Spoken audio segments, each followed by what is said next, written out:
Hi, my name is Clark Buckner, co-founder and partner at Relationary Marketing. And we have our own podcast coming out soon, and it's called Brandcasting. And it's all about how to build a professional branded podcast that delivers on your business's goals. We're curating some of our favorite folks in the industry.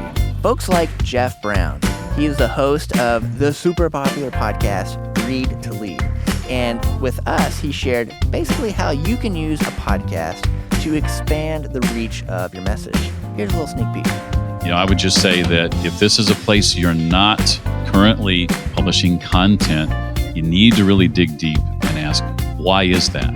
Why are you not doing that? There are so many, as we said a moment ago, places where you could be found that you're missing out on. Data shows us that year after year, brands and businesses, they want to get in on the podcast game, but they struggle for a few reasons. They lack the expertise and they lack the in-house talent, writers, project managers, editors. There's a lot that goes into it to do it well and to do it at scale, and that's why we've created this podcast for you.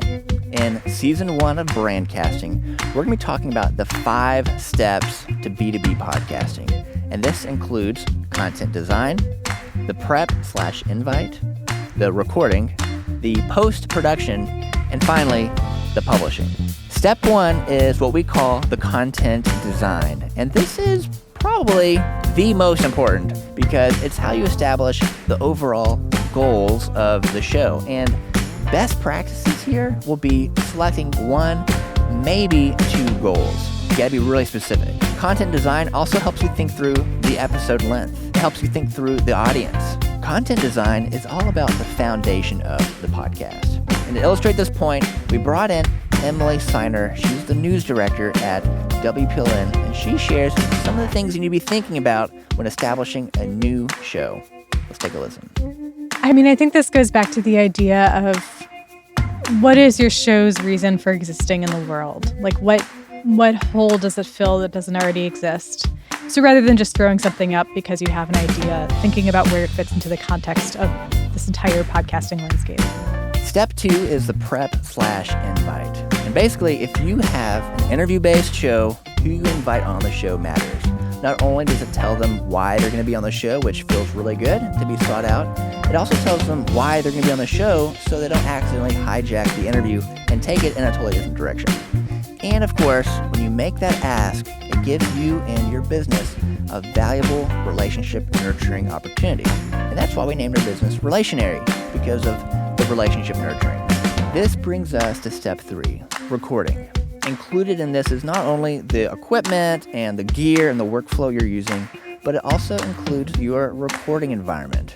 To talk about how to get that high quality production value, we sat down with the marketing manager at Auralex Acoustics, Rob Winter. Basically, he talks about your sound quality will be what differentiates and helps your brand stand out from the rest. Your number one goal is to make sure that the listener is engaged, the listener is paying attention to your message, listening to the story, and whatever you can do to make sure that listener does not leave that because of something you can take care of. It's really important. Step 4 is the post-production. This is the editing. This is when we're assembling everything based on the content design. So a few things are happening here, including editing out ums and ahs and other isolated instances, but you don't want to overdo it because if you overdo it, it's starting to not sound normal. And we're all about trying to make this audio sound as authentic and real as possible. This also includes the mixing, the mastering, making sure your volume levels are appropriate. Everything comes together in the post-production. Also, fun fact, all of the music that we add in to our podcasts, it's all created here locally in Music City. The 5th and the final step is publishing. This is when your episode is getting uploaded to maybe an RSS feed, which is how you'll appear in Apple Podcasts, Spotify, Google, embedding it on a blog post on a website. To talk more about publishing, we sat down with Min Lee. He's a director at DVL Siegenthaler. They're an award-winning PR firm, and they're also connected to the Global Fin Partners Network. Min talks about what publishing looks like as it relates to thinking back to your audience and looking at what does success actually look like. Let's take a listen. Not every company's going to have thousands of people that they can engage, but even if it's 20 or 50 folks internally that you can help get the word out, that's a huge help. And who knows, those 20 or 50 could have 2 or 3 friends, and that grows to hundreds and hundreds. And then I think that's just how you get the snowball effect rolling. So, with the help of some of our favorite podcasting and content marketing experts, this season of Brandcasting is going to show you everything of what it takes to create a successful podcast that will deliver on your business's goals.